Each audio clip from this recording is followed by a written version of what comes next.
बिस्मिल्लाहिर्रहमानिर्रहीम, अस्सलाम वालेकुम। लाखों करोड़ों दुरूदो सलाम मोहम्मद मुस्तफ़ा सल्लल्लाहु अलैहि वसल्लम और आले मोहम्मद पर। मैं हूँ उमर दराज गोंदल और आप मेरा फेसबुक और यूट्यूब चैनल देख रहे हैं।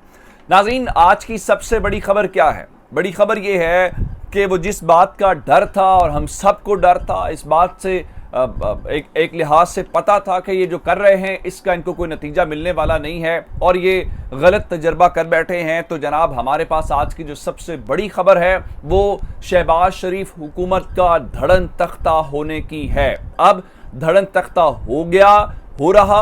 अब इसके बाद ऑप्शन क्या है? ये इसके बाद करने क्या जा रहे हैं? ये इदारों के साथ टक्कर लेंगे, ये घर जाएंगे, ये इमरान खान को गिरफ्तार करेंगे, ये क्या करेंगे? आज की पहली बड़ी खबर है। दूसरी बड़ी खबर, आज जर्मनी के अंदर एक एक्टिविटी हो रही है जिससे पाकिस्तान अपने तौर के ऊपर कुछ उम्मीदें लगाए हुए हैं। अब ये जो उम्मीदें हैं इस बुनियाद के ऊपर हैं कि क्या हमें वॉशिंगटन वालों ने माफ़ किया है या नहीं किया।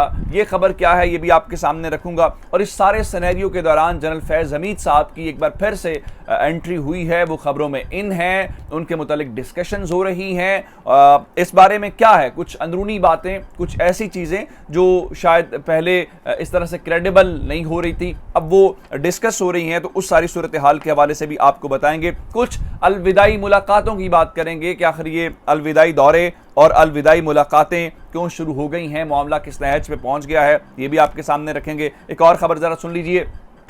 पंजाब असम्बली एक इम्तिहान बना हुआ शरीफ ख़ानदान का, क्योंकि इन्होंने हर शख्स को अपनी मर्ज़ी के मुताबिक चलाया, हर चीज़ को अपनी मर्ज़ी के मुताबिक चलाया। लेकिन कल पंजाब असम्बली की तारीख का मुनफरिद रिकॉर्ड बना था कि जनाब यारी जिस दिन आपने इजलास रखा हुआ था बजट का, बजट पेश नहीं हो सका।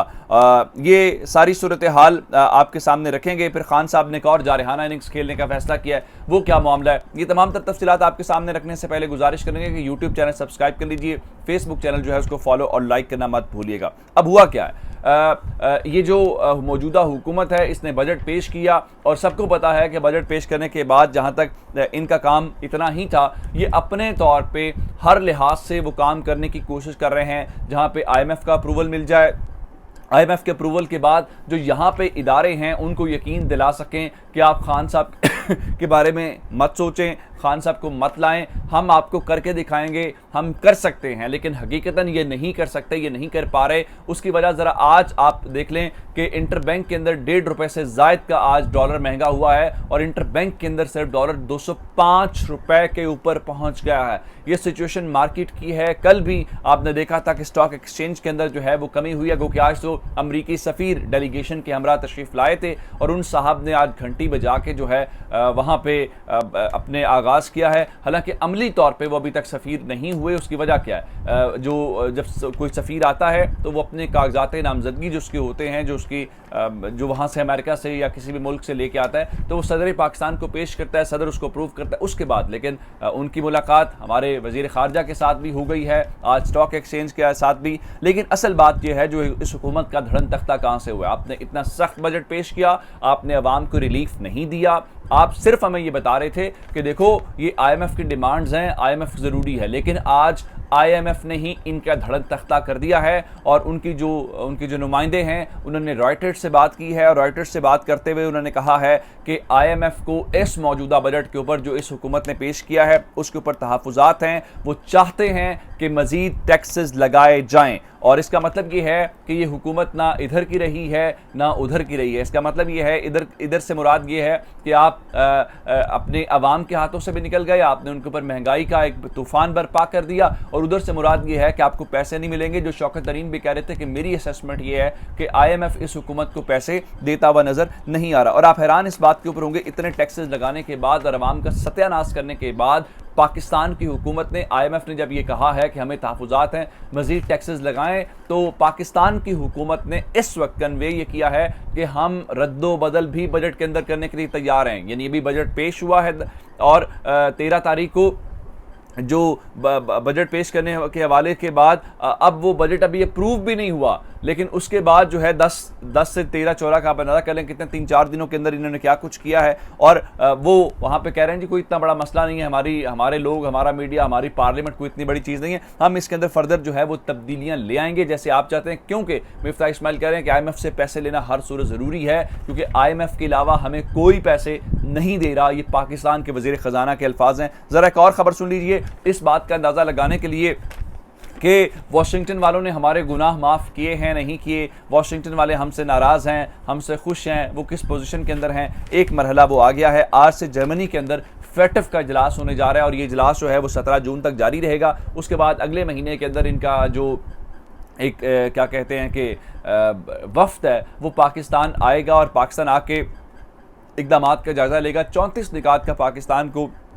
अमल दरामद का एक एक्शन प्लान दिया गया था जिस पे पाकिस्तान मुकम्मल तौर पे अमल दरामद कर चुका है और पाकिस्तान को उम्मीद ये है कि जनाब ये अक्टूबर के महीने में हमें FATF की ग्रे लिस्ट से भी निकाल देंगे। लेकिन ये सारी हमारी तवक्कुआत हैं, ये सारी हमारी उम्मीदें हैं। डिपेंड इस बात के ऊपर करता है कि क्या वो जो अंकल सैम हैं वो हमसे राज़ी हुए हैं नहीं हुए या उनकी क्या डिमांड है। अब जनरल फैज़ साहब वाली बात आपको बताना चाहता हूँ कि जनरल फैज़ जो हैं वो कहीं ना कहीं उनकी डिस्कशंस होती है, सोशल मीडिया के ऊपर भी लोग उनकी तस्वीर जो है वो लगाते हुए नज़र आते हैं, उनके बारे में बातें करते हुए नज़र आते हैं। उसकी क्या वजूहात है ये हम सबको इसके बारे में ज़ाहिर बात है इल्म तो होना चाहिए हर क्या वजूहात हैं। तो अब इम्तियाज़ गुल साहब जो हैं आपको अंदाज़ा है कि वो एनालिस्ट हैं, वो अपना यूट्यूब चैनल भी चलाते हैं, तो उन्होंने एक नया पंडोरा बॉक्स खोल दिया है और उनके मुताबिक जो जनरल फैज़ हमीद साहब हैं उनके ज़रिए इमरान खान को बेसिकली बहुत ज़्यादा मालूमात मिली थी और खान साहब ये जो कह रहे हैं कि मुझे जुलाई के अंदर ही पिछले साल इल्म हो गया था कि मेरी हुकूमत जा रही है और जनरल फैज़ हमीद को हटाने की वजूहात क्या। उनके मुताबिक जो एजाज़ सैयद भी क्लेम कर रहे हैं उससे पहले बाकी सारी बातें छोड़ दें, एजाज़ सैयद ने क्या कहा था, एजाज़ सैयद ने मतीउल्लाह जान के साथ कहा था कि असल में हमें ये अंदाज़ा है कि जनरल बाजवा की और नून लीग की या शहबाज शरीफ की डील हुई है और उस डील के तहत ही इनको वजारत उज़्मा और वजारत आला दी गई है। अब ये क्या बात कर रहे हैं, इनके मुताबिक इमरान खान को जुलाई के महीने में ये अंदाज़ा हुआ कि जनरल बाजवा और नून लीग के दरमियान कोई निगोशिएशन या बातचीत किए। वहाँ पे जो हैदर मेहदी साहब हैं उनका उन्होंने इंटरव्यू भी किया, वो भी एक कॉलमिस्ट हैं, वो भी कमेंटेटर हैं। उन्होंने बताया जब वो सारी मुलाकातें हो रही थी तो खान साहब को भिनक पड़ गई। अब खान साहब ने कहीं कन्फ्रंट किया और कन्फ्रंट करने के बाद इन दोनों की आपस में तू तकरार हुई है। उनके अल्फाज हैं कि टफ टॉक हुई और टफ टॉक के बाद ख्याल ये था कि ये जो इमरान खान को सारा अब चीज़ों का पता चल गया है, ये तो या तो IB के ज़रिए है या ISI के ज़रिए है, इसलिए जनरल फैज़ हमीद को हटाया गया। तो ये वो बेसिकली लड़ाई की एक वजह है और लड़ाई के बाद उन्होंने कहा ठीक है आप मेल मुलाकातें, तो जिस पे जनरल बाजवा ने कहा वो मुझसे खुद मुलाकातें करने आते हैं। तो हैदर मेहदी साहब के मुताबिक जनरल इमरान खान ने कहा ठीक है मेल मुलाकातें करना तो ठीक है, लेकिन आप या बाकी चीज़ें ये सारी जो हैं वो वोट ऑफ नो कॉन्फिडेंस के ऊपर इनकरेज क्यों कर रही हैं। तो जिसके बाद अब एक बार फिर जनरल फैज़ का नाम जो है इन खबरों के अंदर है और बताया जा रहा है कि कहीं ना कहीं वो बचाने की कोशिश कर रहे थे लेकिन वो बचा नहीं पाए। उधर पंजाब असम्बली के अंदर बजट कल पेश नहीं हो सका, ये भी मुनफरिद तारीख है और स्पीकर ने रूलिंग भी दे दी कि जनाब आप IG को, चीफ सेक्रेटरी को इजलास के अंदर बुलाएंगे तो ही जो है वो बातें आगे बढ़ेगी और उसके बाद इजलास के अंदर बजट पेश हो सकेगा। आज फिर इजलास है, अब देखिए आज ये बजट पेश हो सकता है या नहीं हो सकता। अब जरा अलविदाई मुलाकातों की बात करें। पाकिस्तान के हालात आपके सामने हैं, लेकिन पाकिस्तान के वज़ीर ख़ारजा जो है वो पता नहीं किसी टूरिज़्म के ऊपर हैं या वो वाक़अतन उनको लग रहा है कि हुकूमत जा रही है, जितने जल्दी अलविदाई जितने दौरे किए जा सकते हैं वो कर लें। उस बारे में बिलावल जी आज 2 रोज़ा दौरे के ऊपर जो है वो ईरान जा रहे हैं और ईरान के अंदर ईरान के सदर के साथ भी उनकी मुलाकातें हैं। लेकिन इनकी मुलाकातों के अलावा खान साहब जो हैं वो बिल्कुल स्लो नहीं हो रहे और खान साहब ने एक बार फिर सोशल मीडिया के ऊपर बताया गया है कि एक और जारहाना इनिंग्स खेलने का फैसला किया है। 15 जून को खान साहब जो है वो जिब्रान ने इस बारे में बताया कि एक लाइव सेशन होगा, आपके जो सवाल हैं वो आप उनसे पूछ सकते हैं। अपना बहुत सारा ख्याल रखिएगा। खुदा हाफिज़।